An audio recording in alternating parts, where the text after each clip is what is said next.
Action বলবো? Action. High, আমি উপাসক। শুভ সন্ধ্যা। ক্যাপলিং অ্যান্ড ডায়মন্ড এন্টারটেনমেন্টস আজকে আরেকটা কাজ করলো, সেটা হচ্ছে ময়ূর। ময়ূরটা কে?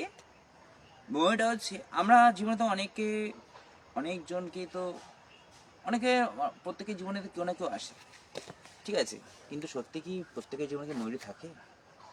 প্রথম উত্তরটা আমাকে দিন।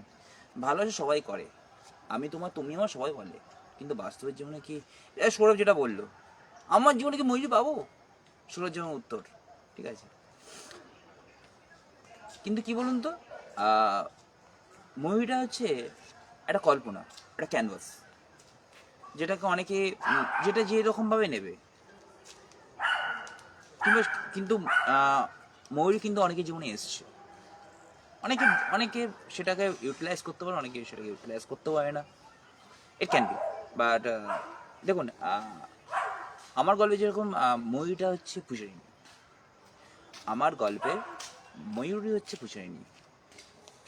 পূজারিনী হচ্ছে এখানকার সেন্টার অফ দ্য ক্যারেক্টার্স, যেখানে এখানে নেই, কিন্তু সে সবসময় আছে। সেটা হচ্ছে এই গল্পের বিষয়বস্তু।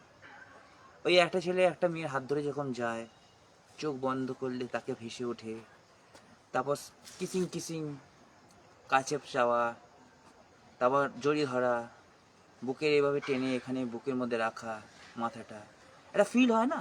ঠিক সেটাই, ঠিক সেটাই আমি অনুভব করেছি, ঠিক সেটাই আমি সেটাকে আমার গল্পের মধ্যে তুলে ধরেছি, যেটা পূজারীকে দিয়ে আমি সেটা তুলে ধরিয়েছি।